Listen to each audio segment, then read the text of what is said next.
Então, pessoal, vamos dar continuidade aqui à nossa primeira aula, né? O vídeo 2, a segunda parte da nossa primeira aula, do nosso módulo de resumos de patologia, tá? Que é na aula de hoje, Introdução ao Estudo da Patologia.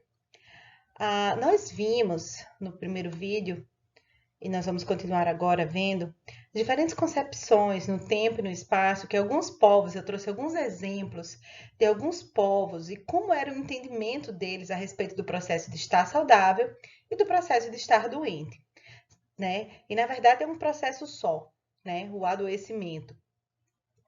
E a gente viu, por exemplo, os povos muito religiosos, né? A visão mágico-religiosa que atribuía o processo de adoecimento, assim como tudo na vida deles, à vontade de Deus ou à vontade dos deuses, tá? Então, a cura estava ligada ao arrependimento, a cura estava ligada a você sensibilizar o coração, né? A sensibilizar os deuses para que eles tirassem de sobre o doente a ira dele ou de um povo, a epidemia, a peste, tudo mais. A gente viu também que tinham povos que não eram tão religiosos assim, e já via um processo de adoecimento mais como um processo de desequilíbrio do homem com o meio em que ele vive, com os elementos da natureza em que ele faz parte, ele é em parte integrante do meio ambiente, né? Então, a cura se daria através da busca desse reequilíbrio, né, do homem com o seu meio, da troca de energias que trouxesse o reequilíbrio de energias entre o homem e o seu meio. Também a gente viu o pensamento hipocrático, que já trazia também elementos do meio ambiente na formulação da causa das doenças. A gente viu que durante a Idade Média houve a volta da visão teocêntrica também no processo de adoecimento, influenciando, né, a pouca importância da vida aqui na Terra. E também a gente viu que depois disso, no século XVI, com o Renascimento, a retomada da importância do homem, do estudo sistemático, da anatomia, da fisiologia, né? E houve então a melhor elaboração, os tratados, né, médicos começaram a ser melhor desenhados, definidos, delineados. Ah, Também a gente terminou falando sobre Revolução Industrial, lembram? Que houve a incorporação dos aspectos sociais, da qualidade de vida, do repouso, da nutrição, do trabalho, da ventilação, do saneamento, na formulação das doenças. Então, a gente viu alguns exemplos assim, e a gente vai continuar vendo agora. Deixa eu aqui puxar o próximo slide para a gente continuar. Paramos aqui, não foi? Nessa discussão sobre o que aconteceu durante a Revolução Industrial, lembrando que a gente está tendo aqui uma visão bastante eurocêntrica, mas a Europa não é, o mundo não se resume na Europa, né? Então, vários outros entendimentos de outros povos, uns mais registrados, outros menos registrados, também estavam acontecendo concomitantemente e ainda estão em todo o mundo. Só que a gente dá uma puxada, porque a nossa própria educação foi muito, né, contada pelo europeu que nos colonizou, né? Então, os registros, eles apontam muito nesse sentido. Então, a gente terminou falando sobre a Revolução Industrial, sobre o êxodo rural, o enchimento das cidades, né, as precárias condições de vida, as longas jornadas de trabalho. Então, tudo isso determinou que novos aspectos das doenças pudessem ser estudados, tá bom? E aí a medicina social surge buscando nesse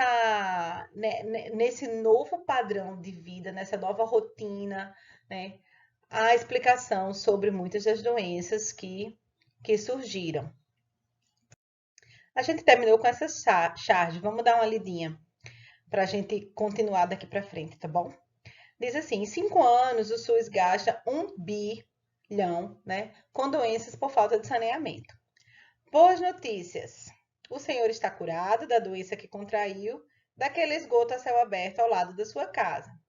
Agora o senhor já pode ir e contrair uma doença diferente. né? Essa charge mostra claramente, né, a influência do meio, e se a gente não tratar a causa, se a gente não melhorar as condições que estão favorecendo aquele adoecimento, a pessoa vai ter aquele adoecimento novamente ou outro semelhante, gerado pelo mesmo ambiente em que ele vive, tá? Então, sim, importa se a rua está saneada, se tem esgoto, se tem água tratada, tudo isso importa na qualidade de vida, no padrão de adoecimento de uma população, tá? Continuando. Só que algo aconteceu no século XIX que mudou um pouco os rumos dessa história por alguns bons anos, que foi a Revolução Bacteriológica. A Revolução Bacteriológica foi uma explosão, né, de conhecimento microbiológico. Como assim?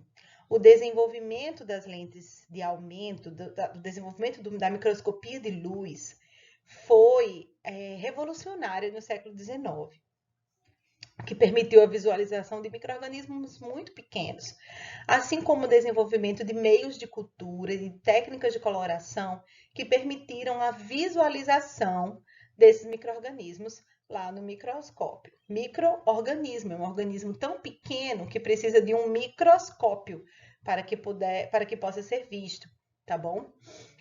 Então, essa revolução bacteriológica, todas as concepções sociais que foram formuladas durante o século passado, o século XVIII no caso, pela medicina social, sobre a influência do meio ambiente na formulação das doenças, na causalidade das doenças, essas ideias elas saíram um pouco de cena e os olhares científicos se voltaram para esses micro-organismos que foram então descobertos, desvendados, visualizados. Os estudos, principalmente com relação à tuberculose, foram bastante marcantes nessa época. Eles conseguiram associar um micro-organismo a uma doença que já tinha um padrão clínico bem estabelecido, tá bom? Isso se chamou de teoria unicausal, que significava o seguinte, cada doença tem um agente etiológico. E a cura dessa doença se dá a partir da descoberta desse agente e do combate químico. Então, começou-se então uma corrida, tá, microbiológica para se descobrir vários agentes de várias causas. Cada doença tem um bicho, vamos correr atrás do bicho para a gente descobrir que bicho é esse, estudar sua membrana, estudar a sua fisiologia, estudar como é que a gente pode formular um medicamento, um produto químico que mate esse micro-organismo, tá bom? Então, a teoria unicausal foi isso. Uma doença, um micro-organismo. Então, vai correr todo mundo para descobrir esse micro-organismo que está causando essa doença e como é que a gente pode combater quimicamente. Então, foi uma explosão da farmácia, da bioquímica e das técnicas de isolamento, de cultivo, né, bacteriano. Tá? Então, o desenvolvimento de vacinas e o desenvolvimento de fármacos teve um impulso muito grande durante o século XIX e dá para entender, fazia tudo muito sentido, né? Então, finalmente, a gente já sabe o que é que causa uma doença e a gente vai agora, a ciência vai agora mergulhar no conhecimento desses bichinhos, tá? Então, há um abandono dos aspectos sociais na formulação e na solução dos problemas de saúde da população por um bom tempo, tá certo? Fazia muito sentido na época que todos os olhares se voltassem para a química, para o combate químico, para a descoberta química. Hoje a gente já sabe que as coisas não são totalmente assim. Mas naquela época, gente, fazia muito sentido, vamos considerar. Hoje a gente conhece as doenças genéticas um pouco melhor. Hoje a gente conhece as doenças de cunho imunológico, né? Nem toda doença é infecciosa, né? Então, a gente tem aqui uma época de muito desenvolvimento da farmácia, da bioquímica e da microbiologia. Só que é claro que doenças não cumpriam esse padrão esperado da teoria unicausal, tá bom? E outras teorias tentaram, então, reincorporar outros aspectos relacionados ao meio ambiente e formular uma teoria que abrangesse tanto essa relação micro-organismo hospedeiro, tá?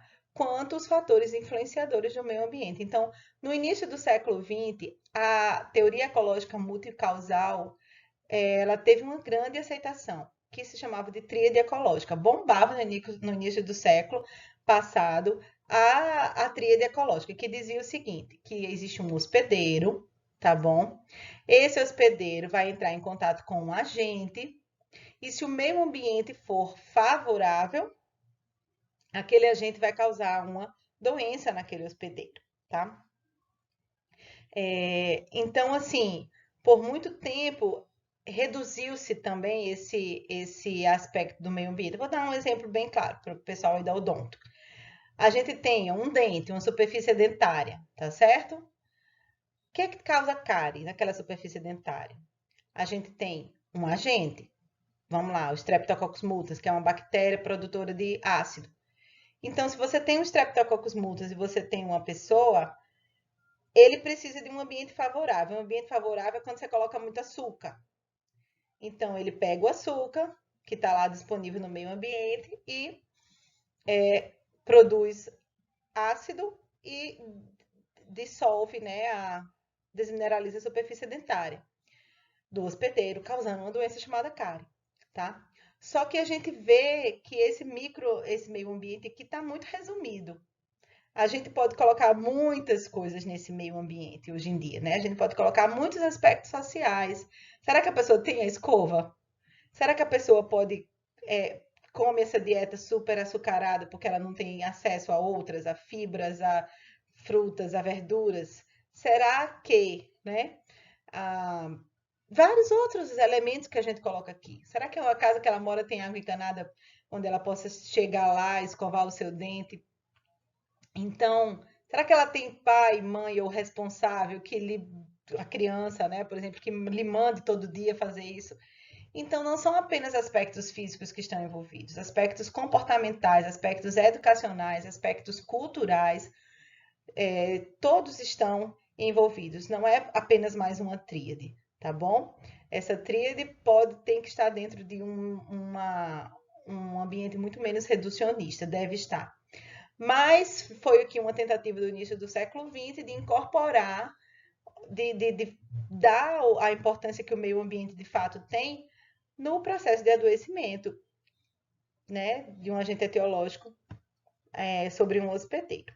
Então, aqui há o entendimento da interação do agente com o hospedeiro em um ambiente composto por diversos agentes que sejam facilitadores. E aí você começa agora a incorporação da abordagem social, aquela que foi um pouco esquecida no século XIX, aos fenômenos de saúde e doença. O entendimento do processo de adoecimento, ele regeu, né, no início do século XX, o modelo biomédico. A escola biomédica valoriza, então, a eficiência técnica, o super conhecimento técnico e especializado de um órgão e de uma doença sobre o órgão, tá bom? Valoriza a eficiência técnica e o conhecimento científico. A saúde ela é considerada a ausência de doenças. Então, o modelo biomédico vê o fígado, por exemplo, tá? Esse fígado tem o quê? Ele tem uma esteatose, um acúmulo de gordura, ele tem um processo fibrótico, tá? Ele tem um processo inflamatório crônico, ele está infectado por um vírus, né? Que está causando a morte dos hepatócitos, a fibrose. Então, assim, tá aqui o fígado doente. O fígado está doente, tá? Então, eu preciso descobrir a causa dessa doença. Eu preciso a formação, a visão do profissional de saúde era para entender a doença daquele fígado, tá? No meu exemplo. Só que esse modelo ele despreza o todo, tá? A visão completa de que aquele fígado ele não vive sozinho, isolado no espaço, ele vive dentro de um organismo. Ele vive dentro do conjunto completo da obra de uma pessoa que será que essa pessoa bebe muito? Será que ela bebe muito porque o seu pai bebia muito? Será que esse fígado está desse jeito porque ela é uma pessoa que está infectada com hepatite, que tem várias relações desprotegidas, né? Nem tinha, né, preservativo nessa época. Eu tô dando só um exemplo, tá? Será que esse fígado está assim, né? Porque a pessoa tem um excesso, uma intoxicação medicamentosa. Então, assim, em vez de você só tratar o fígado, você tem que olhar todo o conjunto da pessoa, né? Todo o contexto de vida dela e o contexto social em que ela está inserido. A visão holística diz o seguinte, que a saúde é um fenômeno multidimensional. Não é só a dimensão física que está envolvida. A dimensão física é um dos aspectos envolvidos. Existem aspectos psicológicos, sociais, todos interdependentes. Existem as doenças mentais, os aspectos psicológicos que devem ser levados em consideração. E agora, nessa pandemia, mais do que nunca, se antes, desde a formulação do conceito da OMS de saúde, da importância dos aspectos sociais e psicológicos, agora a gente vê isso de uma forma clara, né? De uma forma disseminada na população. Então, a gente tem o modelo biomédico centralizado no órgão especializado na doença, reduzindo a doença a uma área do corpo, e a gente tem uma visão holística, baseada no modelo biopsicossocial. O nome já está dizendo tudo, que considera e estuda as doenças dentro de todos os outros aspectos de vida da pessoa, aspectos físicos, biológicos, né, psicológicos e sociais. Todo mundo sabe, né, que a gente lembra da somatização das doenças. Você tem uma notícia ruim, daqui a pouco você faz um pico de hipertensão, daqui a pouco sua diabetes está completamente descompensada, daqui a pouco, né, as descargas de adrenalina, né, são a influência da mente, as doenças mentais propriamente ditas. Então, tudo deve ser considerado. Então, nessa tentativa de se considerar tudo, de olhar a pessoa holisticamente, a Organização Mundial de Saúde vem formulando, e esses conceitos são questionados, a gente pode, né, toda início da aula de saúde coletiva, a gente tem essas discussões sobre pontos positivos, pontos negativos do conceito de saúde da OMS, né? Então, são discussões bem conhecidas da gente. Só que a OMS, ela busca englobar essa visão holística no seu conceito. Saúde é um estado de completo bem-estar físico, mental e social, e não apenas a ausência de enfermidade, tá bom? As condições são desejadas, condições que façam que a pessoa esteja completamente bem, né? Fisicamente, mentalmente, socialmente. É uma visão utópica, a gente pode estar neste completo bem-estar?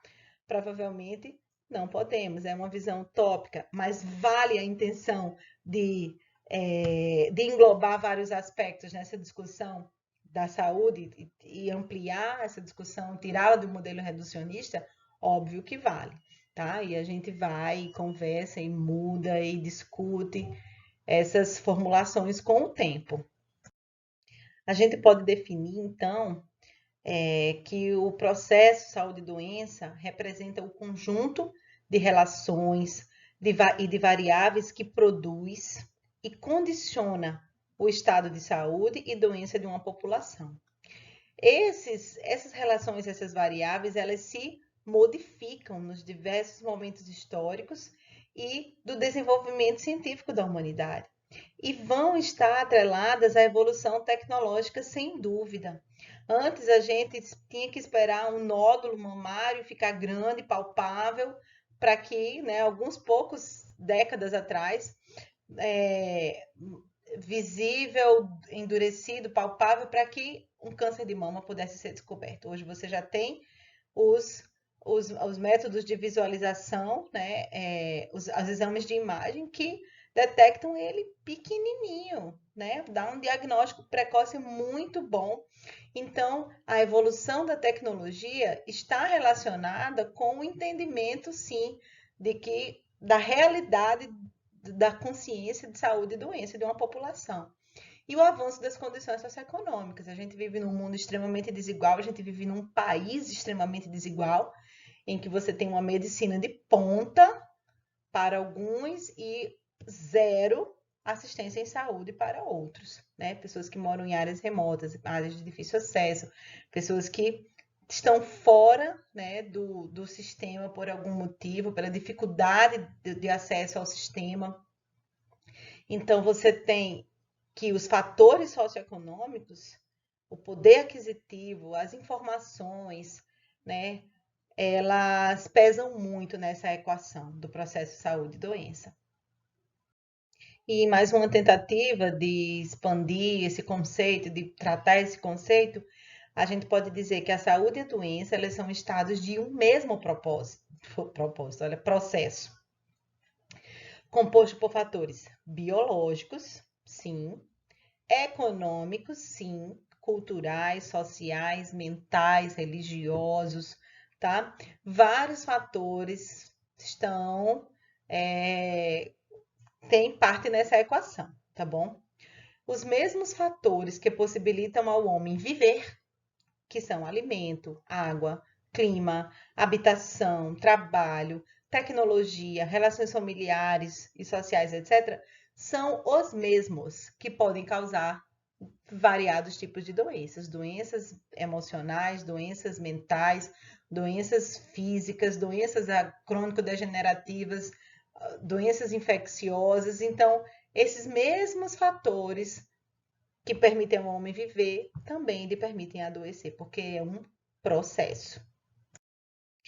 Bem, quando a gente está falando sobre o adoecimento, a gente sempre gostava de usar esse conceito de adaptação que tem nos livros de patologia mais antigos, tá bom? Tem gente que não gosta mais dele, mas eu acho que é válido a gente pensar nessa resposta que a gente está dando ou que a gente não está dando ao ambiente, às irritações do meio ambiente, para que a gente possa entender e se ver como saudável ou doente, tá? Então, esse conceito de adaptação diz o seguinte: a saúde está ligada com a sua capacidade de se adaptar. Como assim? A adaptação seria, então, a capacidade de ser sensível às variações do meio ambiente. Isso é, vem uma variação sobre você, uma diferença de temperatura, por exemplo, quando você viaja de um lugar para o outro, ou um vírus respiratório, por exemplo. Então, você entra em contato com aquele meio ambiente, ou aquele agente, né? Uma radiação, por exemplo. Então, aquela radiação provoca em você, ela lhe irrita, ela lhe provoca uma reação, tá bom? Isso é irritabilidade, tá? E de produzir respostas, isso é, variações bioquímicas e fisiológicas capazes de adaptar o organismo àquela variação do meio ambiente. Então, quando somos submetidos a essa variação do meio, a essa diferença de temperatura, essa presença de uma bactéria, a presença de uma radiação, a poluentes ambientais, quando a gente recebe esse agente externo, a gente se irrita e a gente produz respostas que nos mantém em um estado natural, normal, sem sinais e sintomas, a gente diz que a gente está num estado de manutenção de saúde. Então, a saúde então seria um estado de adaptação do organismo ao ambiente físico, a esses agentes que eu citei, por exemplo, psíquico ou social em que vive. Olha só, psíquico. Você mudou de emprego, você mudou de cidade, isso pode desencadear em pessoas síndrome do pânico, depressão, crise de ansiedade, várias outras situações, né? Condições clínicas.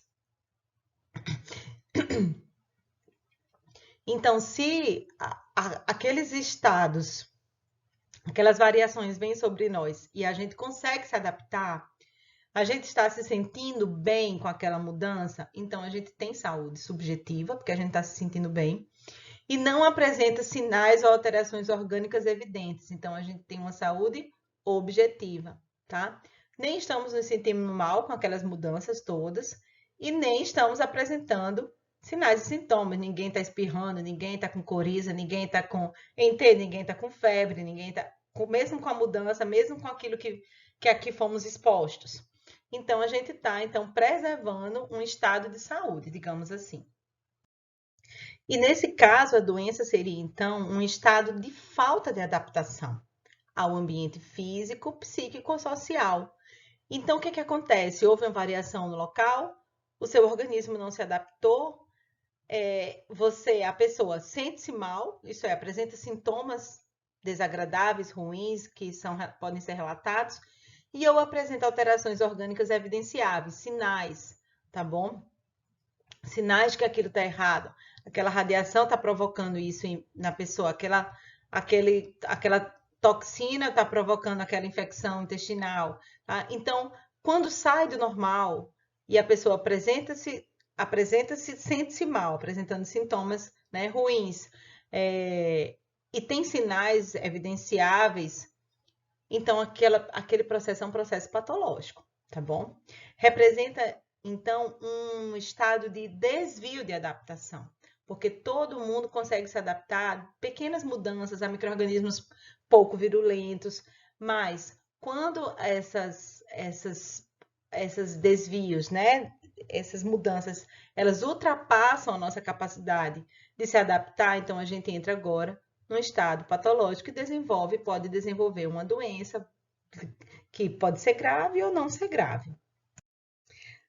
Bem, e para terminar a nossa aula, eu queria só citar com vocês, eu queria chamar vocês, convidar vocês para ter um olhar mais reducionista agora, para ver as doenças especificamente, aquelas codificadas, aquelas chamadas por um nome, tá? Aquelas condições que a gente vai precisar olhar especificamente para elas. Quando a gente está diante de uma doença, a nossa disciplina é patologia, a gente vai falar sobre doença, sobre processo patológico aqui nos nossos resumos. E uma doença, dizia-se que que uma doença tem pelo menos 4 elementos, tá?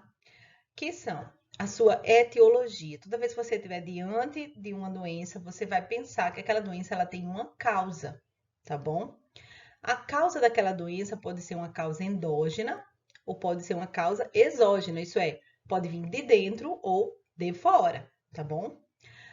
Uma doença endógena é aquela que, por exemplo, uma deficiência genética relacionada com a falta de uma enzima, por exemplo, algum gene polimorfismo genético que esteja relacionado a um determinado tipo de câncer. Lembra da história da Angelina Jolie? Que ela retirou os seios porque ela fez o teste genético e ali ela tinha um polimorfismo específico do câncer de mama, né, relacionado com o da sua mãe, de sua avó. Então, são doenças endógenas, tá bom? E a doença também pode ter uma causa exógena, um vírus, uma bactéria, um poluente ambiental, toxinas, radiações, uma infinidade de agentes exógenos, aqueles que vêm de fora e causam alguma perturbação funcional. Quando esse agente etiológico age sobre a pessoa, ele atua sobre aquela pessoa, ele causa nas suas células e nos seus tecidos, ele tem um caminho, um mecanismo de ação. Sei lá, ele rompe membrana, ele bloqueia uma enzima, entendeu?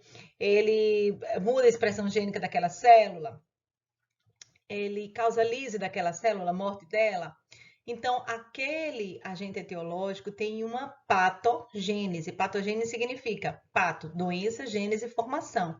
Um jeito de produzir a doença, tá? Então, é o mecanismo da formação da lesão tecidual pelo agente etiológico. Como esse agente etiológico age lá no nível celular, tecidual, para promover uma perturbação funcional. Então, no tecido em que ele agiu, ali nós vamos ter alterações morfológicas, que podemos ver através do microscópio, por exemplo, fazendo uma lâmina. Então, vai causar ali alterações estruturais, tá certo? E essas alterações estruturais, obviamente, vão causar perturbações funcionais. E são essas perturbações funcionais que vão gerar sinais e sintomas. Vamos pensar aqui num trauma, num corte. Num corte não é nem um corte traumático, mas um corte cirúrgico. Vamos lá. Um corte cirúrgico gera um processo inflamatório, tá certo?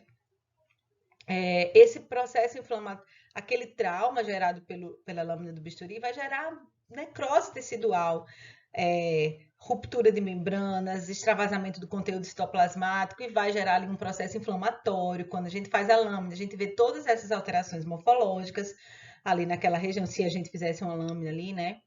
A gente ia ver as áreas de necrose, as células inflamatórias presentes.